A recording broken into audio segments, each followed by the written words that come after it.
Olá, reconciliados! Sejam bem-vindos a mais um Reconcast. Estamos aqui hoje no meio da Conferência Eles. E se vocês estão vendo, vocês já sabem com quem é o nosso bate-papo. Mas eu vou apresentá-lo aqui para vocês. Ele que é casado com Bruna, pai de Bento, e hoje também está à frente da Igreja Dínamos e vai conversar aqui com a gente sobre tantos temas importantes para pastores, para o ministério e para líderes.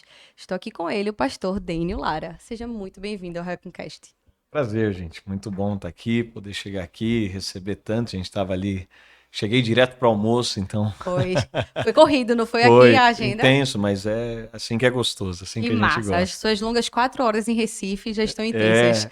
Então, Pastor, obrigada por ter topado aqui conversar com a um gente. prazer, Vai ser muito legal, assim, eu espero, e tá sendo um prazer também para mim. todo meu. Então, simbora. Eu queria que o senhor falasse, eu gosto sempre de conversar aqui, conversando sobre como foi que a pessoa conheceu a Jesus.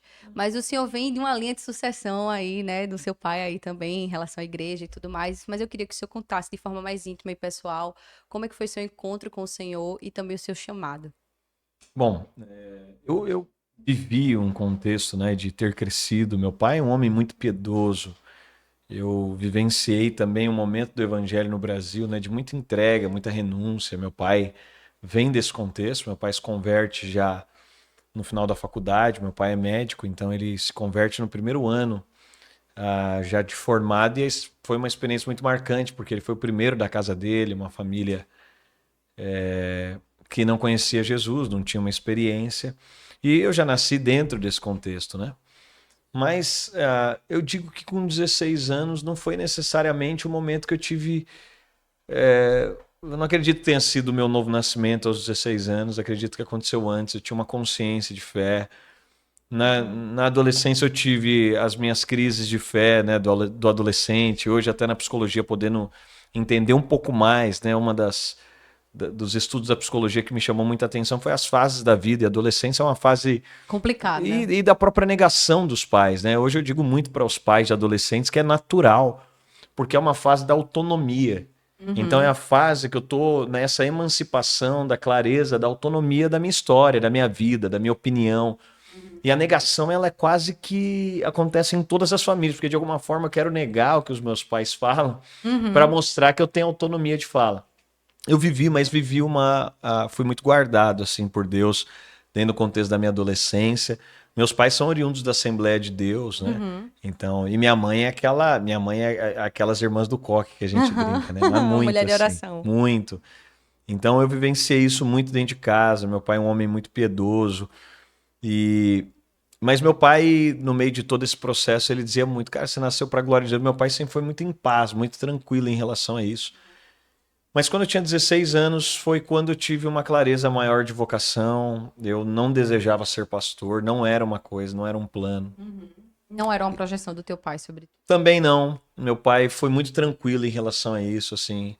Meu pai é um homem extremamente disciplinado com tudo, aquele perfil de pessoa extremamente disciplinada. A vida inteira eu vejo meu pai orando as mesmas 3 a 4 horas por dia dele, extremamente disciplinado com o corpo, né? Essa parte da medicina, mas alguém que nunca exigiu isso de ninguém. Então, Uhum. meu pai sempre foi muito exigente com o corpo, com o que come.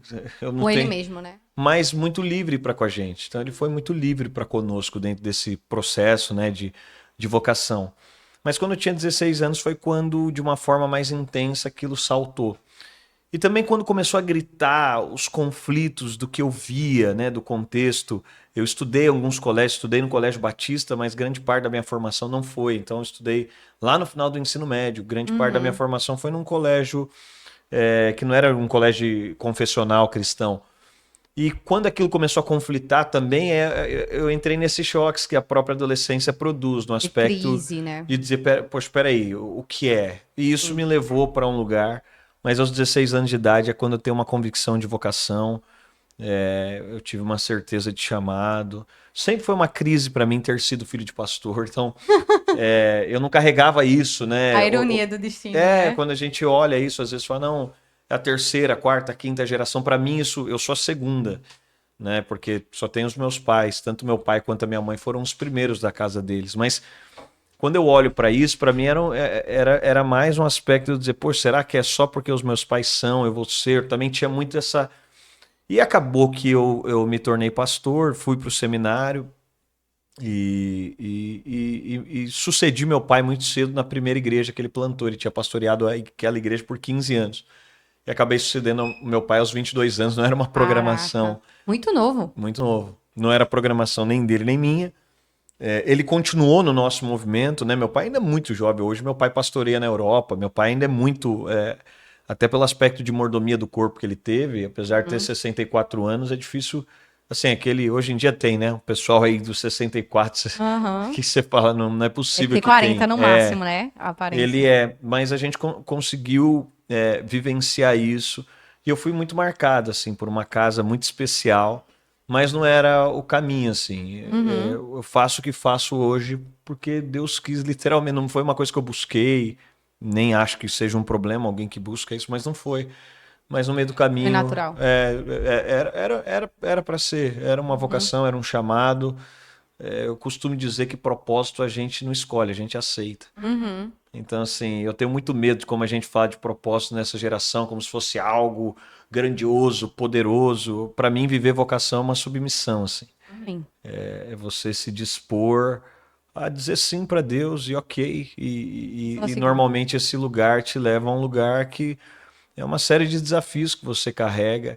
E eu gosto sempre de lembrar isso às pessoas, né? Essa imagem de propósito que se vende hoje, ela está muito fora daquilo que é o contexto bíblico, porque não é o que eu quero, é o que já foi definido que eu fosse. E agora eu estou submetido a isso. Obviamente tem alegria plena nesse lugar, Uhum. mas ao mesmo tempo é um lugar que a gente está fazendo também em submissão a quem, né, está nos. E isso acarretou uma série de coisas na minha vida, foram uma convergência. Então, eu acabei indo para o Sim. seminário muito cedo. Não, desculpa lhe interromper. O senhor assumiu a igreja com 22. É, Então, o senhor já tinha se formado do seminário? já foi no ano posterior à minha formação. Eu, na época, pastoreava jovens na igreja. Uhum. E havia um copastor na nossa igreja local, a nossa igreja local principal, a primeira. Uhum. E no meio desse processo, era para esse pastor assumir a igreja e ele sentiu de Deus que ele devia ir plantar uma nova igreja, nossa também, continua até hoje com a gente. Mas ele. E éramos ali um grupo de pastores, ele era o pastor principal para assumir, porque meu pai já entendeu, que já tinha entendido que ele ia começar a plantar algumas igrejas e que ele não ficaria mais numa igreja local, ele viria para uma figura mais apostólica ou de supervisão daquelas igrejas. E aquele pastor, assim, de forma repentina, ele entende, com tudo organizado, ele entende realmente por uma direção de Deus. E a pergunta, quem vai ser? E aí, na época, o presbitério entendeu que a figura seria eu. E aí foi uma aprovação unânime. E aí, aos 22 anos de idade, eu assumo, já tinha me formado, já como pastor, né, mas era pastor de jovens, eu assumo a igreja local e aí começa uma trajetória de pastoreio de igreja local, desde lá então isso fazem 13 anos, então eu pastorei a igreja local, já não mais nessa primeira igreja, Sim, então hoje já não estou mais nesse mesmo lugar, mas foi, foi mais ou menos por aí, assim, não entendi. era uma programação. Pastor, e quais foram os principais desafios que o senhor teve ao assumir? Porque, assim, liderar jovens é muito desafiador. Porque tem suas questões, né? Mas uma igreja é completamente diferente. Eu confesso, medo de quem, ainda mais quando fala do ministério, pessoas que o tempo inteiro elas têm uma fome de poder, assim. Eu sempre digo, não dê poder para quem tem muito desejo de poder. Talvez isso funcione no mercado corporativo, mas na edificação do reino de Deus, o reino de Deus trabalha com um princípio de humildade, de disposição. E dentro desse lugar, não foi também uma coisa que eu desejei. Eu não fui empossado como líder porque era filho do pastor e agora todo mundo tinha que engolir. E nem porque vinha de uma sucessão de uma família pastoral. E o Espírito de Cristo no lugar, ele sempre vai levar a isso. E houve um fator interessante dentro do contexto, porque eu sempre digo que quando Deus vai erguer algum líder, ele vai encontrar algum que a gente chama de fator Jonatas. Ele vai encontrar alguém que poderia ser mas que também ouviu Deus e se submeteu. Aquela coisa de Jonatas e Davi, que a gente fala muito para nossa geração, você precisa ser Davi, é você que vai liderar, é você que vai fazer. Quando a gente pensa em Deus se movendo, é sempre a gente, né? É o nosso nome, é a nossa voz, é a nossa foto. E o reino de Deus não trabalha assim. Então, eu confesso que dentro, eu enxergo essa característica em todo ambiente saudável. Não necessariamente aquele líder era o melhor. Então você imagina, Jonatas estava sendo assim preparado para ser rei. Ele tinha sangue real. Ele vinha de uma formação de berço. Aí aparece um cara chamado Davi e ele entende. Olha, é para Davi ser. E apoia tudo E eu isso, vou né? ser um canal. Né? Saul persegue Davi, mas quem deveria persegui-lo mesmo é Jonatas. O risco de Davi era muito mais em relação a Jonatas, à sucessão. E dentro desse contexto, eu percebo que isso é uma característica que ela acaba perpetuando em lugares dos quais Deus está se movendo. Porque aí também não é quem vem forçando e quem poderia ser entendendo naquele ambiente, e isso facilita, porque quando acontece esse fator Jonatas nos lugares, quando acontece de alguém que poderia ser se submetendo por reconhecer o que Deus está fazendo, isso quebra o ambiente de orgulho.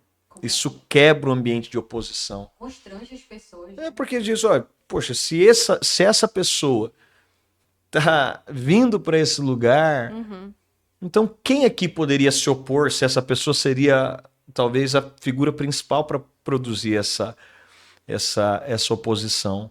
Agora, óbvio, né, dentro do contexto de liderança, a liderança carrega muitos desafios, porque a liderança nos forja o tempo inteiro, né? Ela nos desafia o tempo inteiro. Inclusive, eu fui, assim, tornei como talvez fonte dos meus estudos e de meditação mais profundo desde então o fator liderança. Depois fui escrever sobre isso, fui estudar mais profundamente sobre isso, depois fui aprofundar e hoje, né, a formação que eu estou concluindo agora de psicologia também vai nessa direção de poder auxiliar dentro do contexto da igreja, entendendo que grande parte dos nossos desafios são de liderança. Sim. Né? São de como conduzir as pessoas, e ao mesmo tempo olhar para Jesus como essa figura de líder, né? De quem está ali para servir e para... E um bom mordomo, assim, Exato. termos. Então, agora, naturalmente falando, você vai... E aí eu percebo que, assim, Deus foi forjando, me forjando pessoalmente. Então, eu casei muito cedo também. Então, eu casei com 18 para 19 anos. Muito cedo. Com 21 anos eu fui pai, então... eu tenho uma filha de 13 anos, a minha filha mais velha. Então... Esqueci de falar dela. Não tem problema. Faz parte. Então eu tenho uma filha mais velha, então também percebo que tudo isso também foi um preparo de Deus, de maturidade, de desenvolvimento. E é isso que eu falo, assim, as pessoas não precisam ficar, sabe, almejando um lugar no reino. O reino de Deus não é esse lugar. O reino de Deus já tem um Senhor, já tem um que merece brilhar e ser glorificado. Onde estivermos não é o mais importante, desde que estejamos onde Ele quer que estejamos para contribuir para aquilo que Ele está fazendo. Então, eu confesso que esse desejo, né, às vezes que as pessoas têm, ou às vezes esse significado que elas dão para determinados lugares, Sim. o reino de Deus ele está tão voltado ao aspecto de simplesmente estamos nos lugares, deveríamos estar nos lugares que Ele deseja que estivéssemos. Mas se eu puder falar assim de um principal desafio dentro de todo esse processo, que eu acho que também faz parte do caminho, né, de todo líder, eu digo que assim, o grande desafio é de motivação. É de ter o nosso coração sempre checado por qual motivo que está nos fazendo fazer o que fazemos. Sim. Porque é difícil em relação a você se manter focado no. Primeiro, porque tem muitas coisas para serem feitas. E, em paralelo, você tem muitas pessoas também para cuidar e motivar. Então, se você não está motivado e você não motiva as pessoas para fazer aquilo que tem que ser feito, e além das coisas que você tem que fazer, as coisas podem ser confundidas aí no meio do caminho, né? E dentro desse contexto, né, você está falando dessas muitas demandas, é tão fácil você perder o motivo Sim. correto, sabe? E quanto mais você vai caminhando, e aí tem aquela coisa, né? Tanto sucesso quanto fracasso também podem te levar. Mas é lembrar que um dia nós estaremos diante do Senhor. Sim. E isso é uma coisa que me deixa assim, um tanto quanto perplexo no aspecto de que para Deus só não basta o que a gente fez, também vale qual é a motivação pelo qual foi feito o que foi feito. Sim. Então não é só o que foi feito. E eu acho que às vezes o início de um líder está muito vinculado a isso, a volume. Eu preciso fazer, há uma certa pressa. E aí envolve todos os aspectos geracionais. Então eu sou formado pastor numa geração como essa. Uhum. E hoje eu me pego em alguns aspectos assim, tão reflexivo, sobre as conferências que eu tive, sobre os pastores que foram minhas referências. Grande parte deles assim, só alimentaram em mim o motivo errado de servir ao ministério. Só alimentaram dentro de mim. Eu vim num momento que houve uma eclosão assim houve uma eclosão, assim, aquela coisa dos movimentos de crescimento de igreja, que glória a Deus por isso, tem muita coisa boa, mas que também carregaram muito o aspecto de um pragmatismo pastoral, sabe? Aquela coisa que você tem que fazer, você tem que ter resultado, tem que... E aí você tem uma era de redes sociais, que existe uma mega exposição pastoral do que você faz, do que... E ao mesmo tempo foram construindo-se modelos para alimentar mais isso. Para assim, ser uma resposta dentro disso. E aí você está preso dentro de todo esse contexto. E no meio disso, quando você para fazer uma avaliação, por que eu faço o que faço? Qual que é o motivo que me leva a fazer o que eu faço? Então eu acho que um grande desafio de liderança sempre está vinculado a esse aspecto. Examinar Da motivação, a motivação, né? Da motivação. Agora, eu como um pastor de 22 anos numa comunidade que meu pai tinha pastoreado por 15, que tinham várias pessoas que me viram crescer, que tinham muitas famílias. Então não era uma comunidade de jovens, era uma comunidade que tinham muitos jovens, mas uma comunidade de famílias.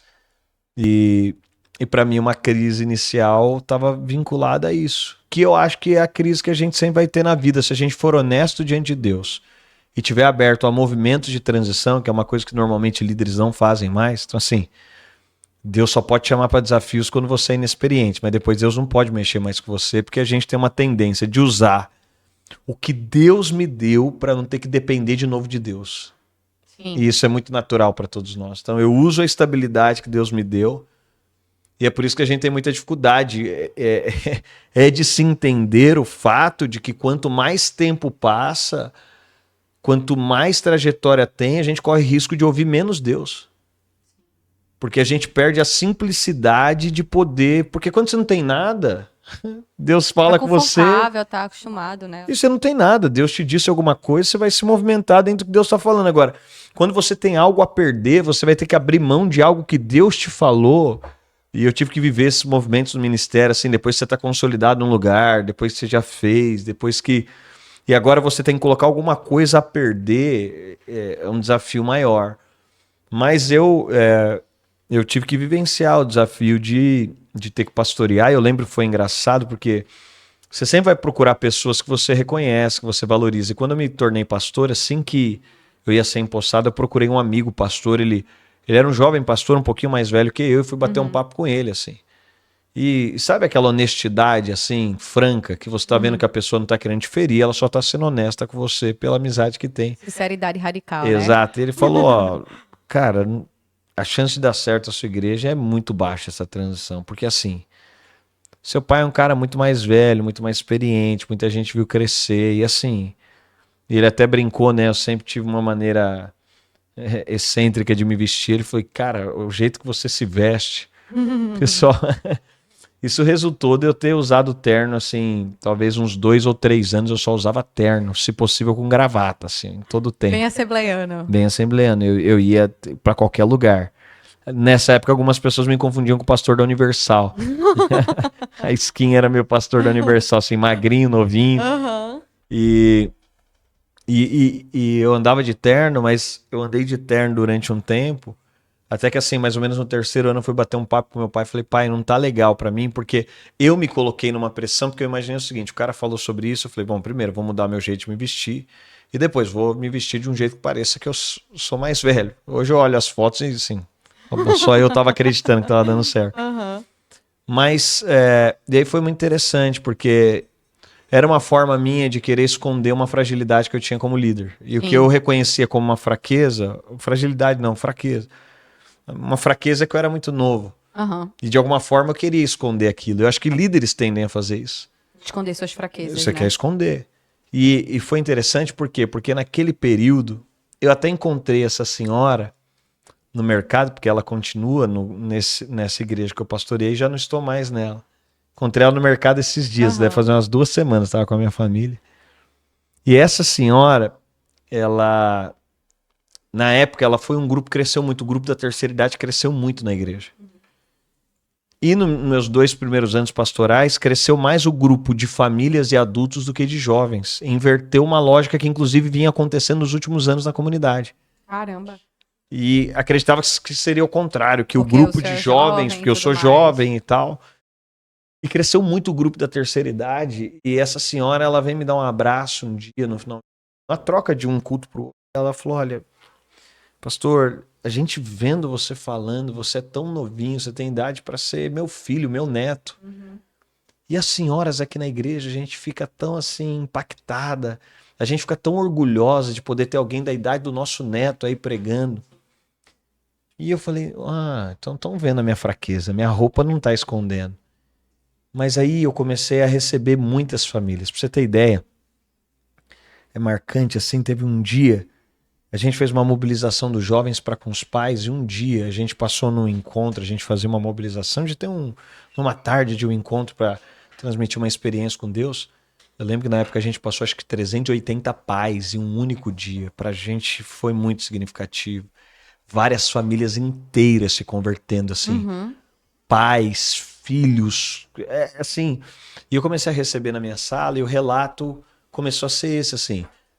As pessoas diziam: eu vim aqui, você tem idade para ser meu filho, eu tô vindo com os meus filhos aqui, eu tô sendo marcado por isso, por ver alguém tão Amém, que novo. massa. E aí o Espírito Santo me levou, cara, a verdade, né, do que o Senhor disse para Paulo: a minha força se aperfeiçoa na sua fraqueza. E aquilo me ensinou como líder. A gente sempre precisa de entender que a nossa fraqueza, quando colocada no lugar certo, ela se transforma em força, né? Alguém diz: porque eu tô no bairro mais pobre. O que Deus pode fazer com a Uhum. fraqueza de estar no bairro mais pobre? O senhor acha que os líderes, em geral, enxergam isso? Porque, assim, infelizmente, a gente não gosta de mostrar o nosso lado mais feio, né? O nosso lado mais feio nem a gente gosta. Mas qual é a importância de um líder? Não mostrar de uma forma como se fosse, tipo assim, péssima, mas qual a importância de um líder ser vulnerável, expor sua fraqueza e o quanto é que o senhor acha isso importante? Jesus, né? Jesus, mesmo sendo sem pecado, quando a gente olha para a liderança de Jesus, há muitos aspectos de fraqueza. Estavam esperando um homem poderoso, que viesse uma família poderosa, que tivesse uma estrutura poderosa. E olhar para o Cristo, que agora vai tirar a capa para lavar os pés dos discípulos, e tirar a capa é muito significativo, que fala desse lugar de mostrar algo que lá fora eu não mostro.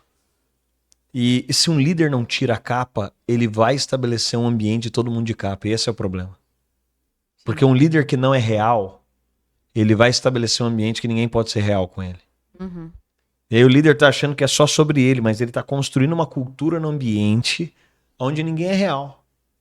Então assim, eu não sou real, ninguém também não pode ser real, porque assim, de forma prática, quando Jesus vai tirar a capa, por exemplo, para os discípulos, era a única coisa que Jesus tinha que a Bíblia deixa mencionado que tinha valor, porque lançaram sorte da capa dele. Era a única coisa de valor que a Bíblia deixa mencionado.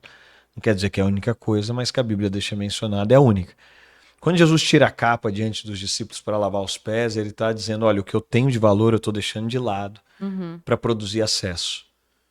E essa humanidade, esse lugar, né? Eu digo que Jesus não veio para nos ensinar a ser Deus, ele veio para nos ensinar a ser homem. Então, em Jesus, nós não temos uma escola de Deus, nós temos uma escola de humanidade. Ele é a restauração da plenitude da humanidade. É isso aqui que vocês devem viver.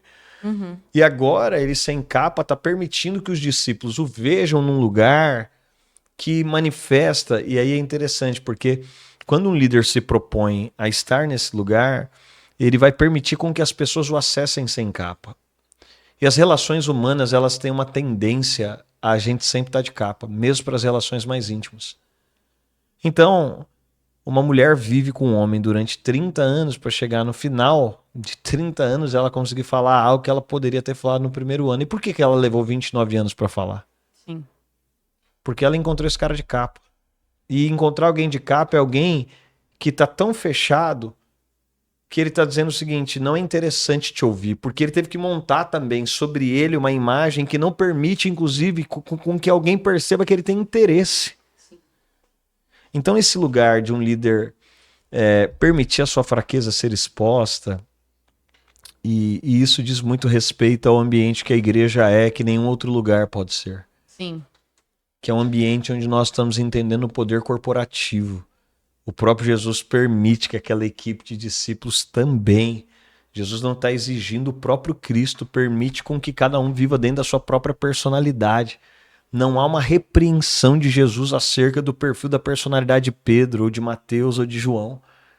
Pelo contrário, é nessa beleza, então eu penso que um líder, ele precisa ser livre também dessa ideia de que em mim precisa estar concentrado tudo. Eu preciso ser a resposta de tudo. Não.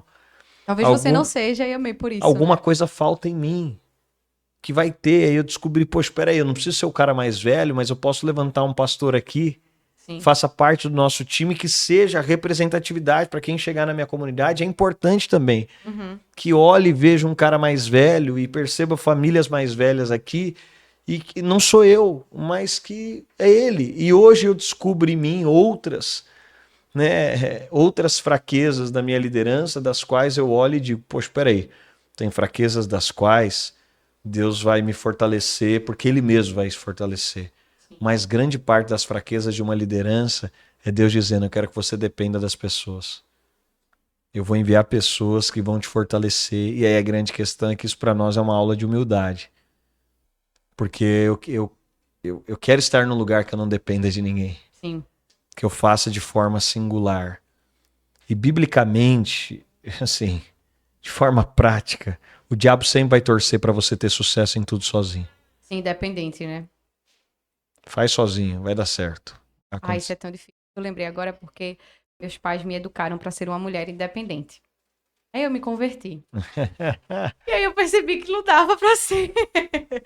Então, isso é tão doido porque eu acho que a gente tem uma geração hoje, a gente tem uma cultura onde é tipo assim, faça você mesmo, você pode fazer tudo. E com inteligência artificial, hoje em dia, É isso. ainda mais. E aí é constrangedor porque quando a gente olha para o modelo do que o senhor está falando agora, né, que é o modelo cristocêntrico de liderança e de como é que o senhor aplica as coisas na nossa vida, é tipo assim, não dá para você ser independente. E Não nós tem como. estamos uma geração que nos ensinou a responder de uma forma muito prática quem somos. Sim. Quem você é. A gente sabe Uhum. isso. Mas quando a gente olha para a figura, por exemplo, de João Batista, que teve o reconhecimento do Cristo, ele não começa falando quem ele é. Ele começa dizendo que ele não é. Eu não sou o Cristo. E esse aspecto de ter que reconhecer que não somos o Cristo, porque a queda nos deu um desejo de ocupar o lugar de Cristo. De dizer, eu tenho resposta, eu consigo fazer, eu dou um jeito. E da nossa própria vida, inclusive. Nós temos uma tendência de querer sermos os libertadores, os salvadores da nossa própria vida. A gente não consegue nem se salvar, que dirá salvar os outros. E João Batista, quando ele diz, eu não sou Cristo, ele começa com uma declaração, maior homem nascido de mulher, segundo Jesus. Ele começa com uma declaração dizendo que ele não era. Eu sei quem eu não sou. E isso nos coloca num lugar de humildade. Isso nos coloca em um lugar de valorização do outro. Então, porque eu sei quem eu não sou, eu tenho muito mais facilidade de te reconhecer porque eu preciso de você. Sim. Porque eu sei quem não sou. E é muito doido isso, porque para João Batista ter falado isso, provavelmente existia uma projeção das pessoas de que ele talvez fosse o Messias. Ele está respondendo uma pergunta. De Tu muitas és pessoas. o Cristo? Exato. E eu brinco que essa resposta de João tinha 8 cultos no deserto. Tava bombando o deserto, caravana, empresa de ônibus fretando gente pro deserto. E quando João responde isso, você pode ter certeza, metade dos cultos acabaram naquele dia. Porque João está quebrando uma expectativa que Expectativa fizeram das sobre pessoas. ele. E isso também diz tanto sobre a nossa vida, né? Sobre as expectativas que as pessoas colocam sobre a gente como líder, como pastor, de não, conversa com o pastor fulano porque ele vai resolver tais problemas e tais problemas E é e tão difícil isso para sim, nós, porque a gente foi tão projetado a estar atrás de uma máscara e ter que projetar uma expectativa que colocam sobre nós. É tão delicado assim você ser humano ao ponto de mostrar para as pessoas, olha, não projete. E de alguma forma a gente só vai conseguir valorizar as pessoas também quando elas perceberem que em determinado ponto elas são melhores que nós e elas são uma resposta de Deus para a gente. E na liderança isso às vezes é delicado. sim. As próprias pessoas são tendenciosas a julgar que o líder, não, você está aqui porque tem alguma coisa de Deus em você que eu ainda não sei. E às vezes a gente não reconhece isso, né? As pessoas não reconhecem isso. Isso às vezes é ofensivo para as pessoas, porque Uhum. as próprias pessoas construíram uma idealização de liderança e quando a gente vem para o contexto religioso, meu TCC é sobre os impactos da saúde mental de um líder para a comunidade. Uhum. E sabe o que é interessante? Porque eu tenho entendido, a gente tem algumas patologias dentro do ambiente psicológico que eles são muito reais na igreja. É muito comum um pastor narcisista, muito mais que a gente imagina. E é um ambiente que se confunde, porque o narcisista dentro da igreja, em nome de Deus. Então a megalomania dele, o desejo de grandeza, o desejo de admiração extremo. Você vai pegar o que o DSM coloca, as principais características para poder laudar alguém com um transtorno narcisista. Você vai pegar, muitos pastores se encaixam assim nas 8. Mas é em nome de Deus. Quem vai refutar? Se em nome de Deus isso aqui tá. Então, mas qual que é o outro problema? É porque dentro do ambiente religioso, não só alguém se esconde, como ele também é projetado pelas pessoas. As pessoas compram a ideia As pessoas facilmente. querem que ele esteja lá. Então as pessoas desejam ele nesse lugar. E às vezes até faz as ovelhas de refém, né? Então, tipo assim, vou continuar caminhando aqui, vocês precisam de mim, eu preciso de E é um vocês ciclo que aqui. se retroalimenta. Sim. Hoje, eu confesso que assim, eu vejo o cenário, e especificamente brasileiro, que é o que eu tenho mais proximidade. Quando eu vejo esse cenário, por muito tempo eu achei que era simplesmente enganadores, né? Ah, são líderes que estão enganando as pessoas, que eles estão. Mas você sabe que a Bíblia, Jesus fala sobre um falso mestre, que é esse, né? Que é de João 10, ele vem para roubar, matar, isso, ele oprime as pessoas, ele tem esse lugar, ele usurpa esse Enganar. poder. Mas Paulo também fala de um outro perfil de falso mestre. Ele diz: olha, nos últimos dias eles vão sentir coceiras nos ouvidos. E eles vão fazer mestres para si. É um outro tipo. Um tipo é aquele que usurpa as pessoas. O outro é que as pessoas elegeram ele. As pessoas colocaram ele lá, porque ele é satisfatório a elas. Sim. Então você tem um ciclo onde as pessoas colocam determinada pessoa num lugar, porque faz bem. Então, por exemplo, hoje, quando eu vejo assim as pessoas, elas querem endeusar um pastor, querem Uhum. dizer que a oração dele é mais poderosa que a. É satisfatório para as pessoas. Sim. Entende? Então é gostoso vir aqui e falar, não, realmente meu pastor é perfeito. Por quê? Porque no fundo eu estou dizendo que ele é perfeito. Eu venho aqui no domingo, a oração dele vai resolver alguma coisa da minha vida. E não que não tenha tudo isso, mas a motivação pela qual as pessoas estabelecem isso é de uma forma de dizer, eu até prefiro que ele esteja nesse lugar de poder, porque isso também é satisfatório para mim. Então é um lugar que se retroalimenta também, né? Essa exigência da perfeição desse líder também é uma forma de eu não querer crescer. Sim, e é tão doido porque o senhor começou falando sobre a questão de que Jesus não veio para que ele nos ensinasse a ser Deus, mas a ser humanos, né? Quando a gente começa a olhar, e eu nunca tinha parado para pensar nessa perspectiva, e quando a gente olha nessa perspectiva, a gente esquece de que um líder não vai ser perfeito, né? E aí a gente projeta isso no pastor, e aí a gente acaba achando que talvez ele seja um Deus. E quantas igrejas hoje em dia, elas estão sustentadas em cima da personalidade de um líder, Uhum. né? O culto, ele deixa de ser ali cristocêntrico e é um culto quase uma celebridade, né? E aí a gente fala de outras coisas historicamente falando, enfim. E quando o senhor falou em relação ao narcisismo também, que está completamente ligado a isso, eu lembrei exatamente do único versículo que a Bíblia fala sobre o caráter de Jesus, que ele é manso e humilde de coração. Aprendei de mim.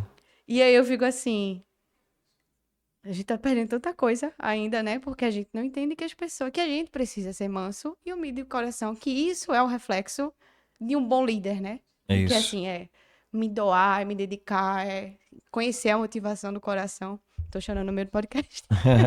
Mas é muito constrangedor, porque É. a gente não consegue entender o tamanho do poder que existe nisso em relação à responsabilidade, né? Eu fico com muito temor no meu coração da responsabilidade. E isso estava até aqui na nossa pauta em relação a o que é mais difícil? É sustentar o peso de uma igreja grande, de liderar uma igreja grande, ou sustentar a responsabilidade de preparar pessoas? E aí o senhor está falando tudo isso e eu fico pensando que talvez... Eu sempre falo isso pros líderes, né? Eu não sei o que a gente tá buscando, sabe? É, E aí, o que é ruim é quando você vai construindo imagens de liderança. Porque todos nós somos susceptíveis a ser inspirados de forma positiva ou negativa. Nós somos um ser psicossocial, a gente está sendo influenciado. A roupa que você usa hoje, você aprendeu a usar. sim. Todo mundo. Imitação é um método de desenvolvimento humano. Por que a gente fala português? A gente está lá em casa agora com o Bento na fase de aprender a falar. Por que ele não está falando coreano? Uhum. Por um único motivo. Ele está imitando o que está sendo dito. Isso acontece na liderança, né? É isso. E isso acontece na vida, na formação de tudo. Nós somos a consequência de pessoas que nos influenciaram. E a igreja, por algum momento, para poder se eximir também da sua responsabilidade, ela trouxe muito: olhe para Jesus, não olhe para os homens. E tem uma parte de verdade nisso. Mas toda a construção do evangelho também está baseada em você poder olhar para homens que te inspiravam. E aí o grande ponto hoje para mim é, sabe, olhar para alguém e eu penso que todo líder ele deveria ter isso no final, sabe? Uhum. Não é o Dênio, é o que de Jesus tem. Uhum. Ao ponto que olhar para alguém a gente possa olhar e falar: nossa, eu encontrei, sabe, o mesmo coração de Jesus, a mesma humildade de Jesus. E essa capacidade que Jesus tinha de ver nas pessoas, né, de enxergar nas pessoas. O último livro sobre liderança que eu lancei é 8 Conselhos para se tornar um líder inesquecível. Uhum. E nesse livro eu falo que Jesus é a base, né? Esse foi o último livro que eu lancei sobre liderança. Eu queria um livro que tivesse uma linguagem que você pudesse dar para o seu pai, para o seu tio, para o seu patrão. Né? E que ele fosse um livro que, por mais que está explícito a base dele, mas que pudesse ser entendido por alguém. Então não é um livro eclesiológico. Eu escrevi um livro mais para eclesiologia, para liderança da igreja, mas esse.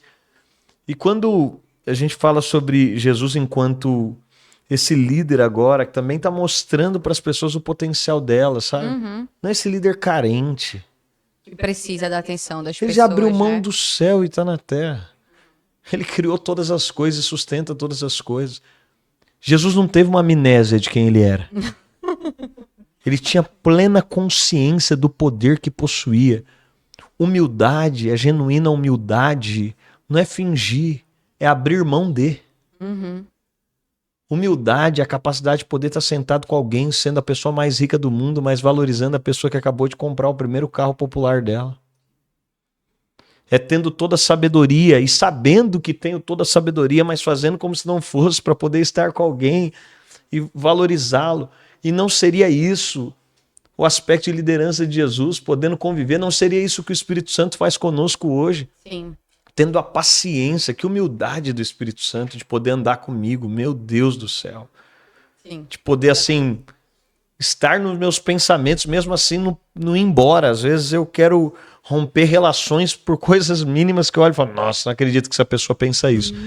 E ter o Espírito Santo convivendo comigo nessa segurança de um ambiente de tanta humildade, mas também de paciência, de amor.